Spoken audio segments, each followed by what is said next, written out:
হুতুম পেঁচা মনে করতে আজ অকল্যাণ নিয়ে আসছে। বিশ্বনবী মুহাম্মদ সাল্লাল্লাহু আলাইহি ওয়াসাল্লামের সমস্ত কুসংস্কারকে প্রত্যাখ্যান করেছেন। লা আদুয়া, বিশ্বনবী বলেন খবরদার মনে রাখবে, লা আদুয়া, কোনো সংক্রমণ ব্যাধি বলতে কিছু নাই। এখানে ব্যাখ্যা আছে, আমি সেদিকে যাব না। সংক্রমণ বলতে সে নিজে নিজে করতে পারে না, সে নিজে নিজে সংক্রমিত হতে পারে না। যেহেতু আবার আল্লাহ রাসূল সাল্লাল্লাহু আলাইহি ওয়াসাল্লাম অন্য হাদিসে বলেছেন যে অসুস্থ উটকে ভালো উটের মধ্যে রাখবে না, নিষেধ আছে। কাজে একেবারে টোটাল সংক্রমণ নাই, এর ব্যাখ্যা হলো সে নিজে নিজে সংক্রমণ করতে পারে না, কিন্তু ওটা একটা ওসিলা, একটি কারণ। অনেক সময় নাও হতে পারে। আকাশে মেঘ, তার মানে এই নয় যে বৃষ্টি হবেই, কিন্তু মেঘ দেখা গেছে বৃষ্টি হওয়ার সম্ভাবনা বেশি। লা আদুয়া ওলা তিয়ারাতা, বিশ্বনবী বলেন কোনো অশুভন বলতে কিছু নাই। আবার দেখুন ইসলাম কতটা সুবহানাল্লাহ আধুনিক, কতটা সেটা সঙ্গতিপূর্ণ একটি দিন, যে শুভ লক্ষণ কিন্তু আবার ইসলামে আছে। ইসলামে শুভ লক্ষণ আছে, কিন্তু আপনি মনে করতে পারবেন না যে এটি একদম কারণ, কিন্তু শুভ লক্ষণ মনে করা যাবে। আপনি বললেন ভাই হঠাৎ করে এক ব্যক্তি আসলো, আপনি আরে আলহামদুলিল্লাহ আপনার আলোচনা করছিলাম আপনি অনেক দিন বাঁচবেন, এটা তো সমস্যা নেই, তার আপনি এখানে শুভটা নিচ্ছেন। শুভটা নেওয়া যাবে, কিন্তু অশুভটা নেওয়া যাবে না। আমাদের পার্থক্যটা বুঝতে হবে। শুভটা নেওয়া যাবে, এটা আল্লাহর পক্ষ থেকে, আর অশুভটা নেওয়া যাবে না। আমরা শৈশবকালীন মাছ ধরতাম, ট্যাংরা মাছ উঠলেই বলতাম যে আর মাছ পাওয়া যাবে না, এটা অশুভ। আমরা তখন তো তাওহীদ বুঝতাম না, শিশু ছিলাম। তাওহীদবাদীদের ঘরে ঘরে তাওহীদ থাকতে হবে।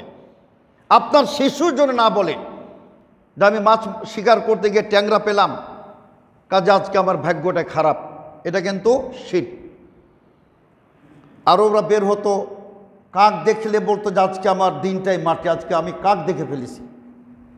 এখন অনেকে মনে করে বের হইছেন, কেউ ঝাড়ু দিচ্ছে, একটা অশুভ লক্ষণ, এটাও শিরক। ভাঙা গ্লাসে পানি পান করলে আমার এই হবে, এটাও শিরক। রাত্রিকালীন ঝাড়ু দিলে এই সমস্যা, এটাও শিরক। ভাঙা আয়নায় চেহারা দেখলে পরে আমার সমস্যা হবে, এটাও শিরক। কাজে শিরক আমাদের সমাজে, আমাদের রন্ধ্রে রন্ধ্রে কিন্তু ঢুকে আছে, প্রবেশ করা আছে। এমনকি বিশ্বনবী তিনি ক্লিয়ার বলেছেন, উদাহরণ দিয়েছেন। আপনি যদি বলেন হাই রে, যদি কুকুরটা ঘেউ ঘেউ না করতো আমার বাড়ির আজকে সমস্ত মালামাল চুরি হয়ে যেত, এটাও শিরক। এটাও শিরক। যে যদি বিড়ালটা আজকে আমার ঘরে না ঢুকতো, শব্দ না হতো, আমি জাগতাম না, সব মাল চুরি হয়ে যেত, এটাও শিরক। এগুলো আসলে তাওয়াক্কুল বিরোধী। একটা হাদিসও আসছে যে অনেকের মনে এটা উদ্রেক হয়, অশুভ লক্ষণ অনেকের মনে জাগ্রত হয়, কিন্তু আল্লাহর প্রতি যখন তার তাওয়াক্কুল হবে তখন সেটা আল্লাহ তাআলা দূর করে দেবেন। সুবহানাল্লাহ। কাজে আমাদের মহান আল্লাহর প্রতি আস্থা, অবিচল আস্থা, তাওয়াক্কুলের মাত্রা আমাদের বাড়াই দিতে হবে। সম্মানিত শ্রোতাবৃন্দ, আপনি মুহররমের ঘটনা পড়েছেন, কি মারাত্মক দৃশ্য চিন্তা করছেন। পিছনে ফেরাউনের বাহিনী এমনি তো আসে নাই, ওরা তো আপনার বিনোদনে আসে নাই, ওরা আসছে বনী ইসরায়েলের প্রতিটা সদস্যকে টুকরো টুকরো করার জন্য। অস্ত্রে শস্ত্রে সজ্জিত ফেরাউন বাহিনী, আর সামনে বিশাল সাগর। সাহাবা কিরাম কি বললেন? সাহাবা কিরাম মানে মুসা সাল্লামের অনুসারী বৃন্দ কি বললেন? ক্বাল আসহাবু মুসা ইন্না লামুদরাকুন, হে মুসা আমরা তো ধরা পড়ে গেলাম, নির্ঘাত মৃত্যু, আমরা তো ধরা পড়ে গেলাম। তার কারণ সামনে হলো সাগর, আমাদের পার হওয়ার কোনো পথ নাই, পেছনে ফেরাউন বাহিনী। ইন্নাল মুদরাকুন, লা মুদরাকুন, তিনি কি বলেছেন? কাল্লা, কোশ্চেন কালো নয়। তার কারণ মাইয়া রব্বি সায়াহদিন, আমার সাথে আমার রব আছেন, পরওয়ারদিগার আছেন, তিনি আমাকে পথ দেখাবেন। সুবহানাল্লাহ। আল্লাহ তাআলা কি বললেন? ফাদরিব বিআসাকাল বাহর, হে মুসা তোমার হাতের লাঠি দ্বারা সাগরে প্রহার করো। তিনি প্রহার করলেন, ফান ফালাকা ফাকানা কুল্লু ফিরকিন কাত্তাউদিল আজিম, সাগর বিদীর্ণ হয়ে গেল। সুবহানাল্লাহ। এক একটা অংশ আল্লাহ তাআলা বলছেন, কোরআনে বলছেন, সুউচ্চ বিশাল পাহাড় সম পানি দাঁড়িয়ে গেল। সুবহানাল্লাহ। পৃথিবীর কোনো শক্তি, সুপার পাওয়ার আছে যে উত্তাল তরঙ্গমালা সে সাগরের জলরাশিকে থামাই দিবে? আছে কোনো শক্তি পৃথিবীতে? প্রশ্নই উঠে না। কিন্তু আমার বলার উদ্দেশ্য, এমন একটি ভয়ঙ্কর মুহূর্তেও মুসা আলাইহিস সালাম অবিচল ছিলেন, যে কোশ্চেন কালো নয়, তোমরা কেউ ধ্বংস হবে না, তার কারণ আল্লাহ তাআলা আমাদের সাথে আছেন। সুবহানাল্লাহ। এটা হলো তাওয়াক্কুল, এটা হলো তাওয়াক্কুল।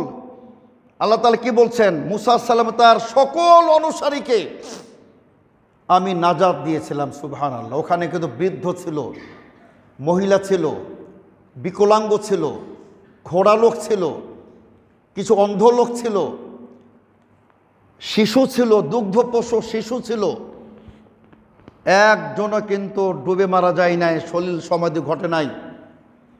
আল্লাহ তাআলা সবকে নাজাত দিলেন। পক্ষান্তরে একেবারে প্রতাপশালী, শৌর্যে বীর্যে একেবারে শক্তিশালী মহাপুরুষ সবাইকে আল্লাহ তাআলা কি করেন?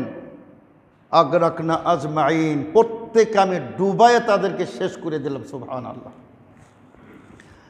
এই ধরনের তাওয়াক্কুল রাখতে হবে আল্লাহর প্রতি। তাহলে আপনার অশুভ লক্ষণের যে চিন্তা, এটা আপনার মন থেকে দূর হয়ে যাবে। অশুভের যে আপনার একটা কুচিন্তা, এটা আপনার হৃদয় থেকে দূর হবে, মন থেকে দূর হয়ে, তার কারণ আপনার আল্লাহর প্রতি আস্থা আছে। দেখুন, আল্লাহ তাআলা সব পথ কিন্তু বলে দিয়েছেন। আপনি একটা খারাপ স্বপ্ন দেখলেন, খারাপ স্বপ্ন কিন্তু এটা একটা সত্য, কিন্তু মুমিনের স্বপ্ন কিন্তু একটা নবুয়তের একটা অংশ। মুমিনের স্বপ্ন কিন্তু নবুয়তের একটা অংশ। আপনি খারাপ স্বপ্ন দেখলেন, এটা হতে পারে। আল্লাহ রাসূল কি শিক্ষা দিলেন? বাম কাঁধে আউযুবিল্লাহি মিনাশ শাইতানির রাজিম পাঠ করবে, 3 বার ফু দিবে, 3 বার আউযুবিল্লাহ পড়বে, সমস্ত অনিষ্ট আল্লাহ তাআলা দূর করে দেবেন। সুবহানাল্লাহ। কাজে আল্লাহ তাআলা পথ দিয়ে দিয়েছেন। কাজে আপনার অশুভ লক্ষণ, অশুভ চিন্তার কিছুই না। খারাপ স্বপ্ন দেখেছেন, দোয়া পড়েন বা হাতে ফু দেন, আল্লাহ তাআলা সেটা দূর করে দেবেন ইনশাআল্লাহ। এজন্য মহান আল্লাহর প্রতি তাওয়াক্কুলটা আমাদের। আপনি দেখুন, রাসূল সাল্লাল্লাহু আলাইহি ওয়াসাল্লাম হিজরত করে, তিনি আবু বকর সিদ্দিককে নিয়ে তিনি হিজরত করে চলে গেলেন একটা গার, ঈদ হুমা ফিল গার, আল্লাহ বলছেন, গুহার মধ্যে। আর গুহার মাথার উপরই কিন্তু আবু জাহাল, উতবা, সাইবা, রাবিয়ারা অস্ত্র তরবারি নিয়ে ঘুরতেছে। আর আবু বকর বলতে, রাসূল সাল্লাল্লাহু আলাইহি ওয়াসাল্লাম, তারা যদি শুধু নিজের পায়ের দিকে দেখে তাহলে তো আমাদের দেখে ফেলবে।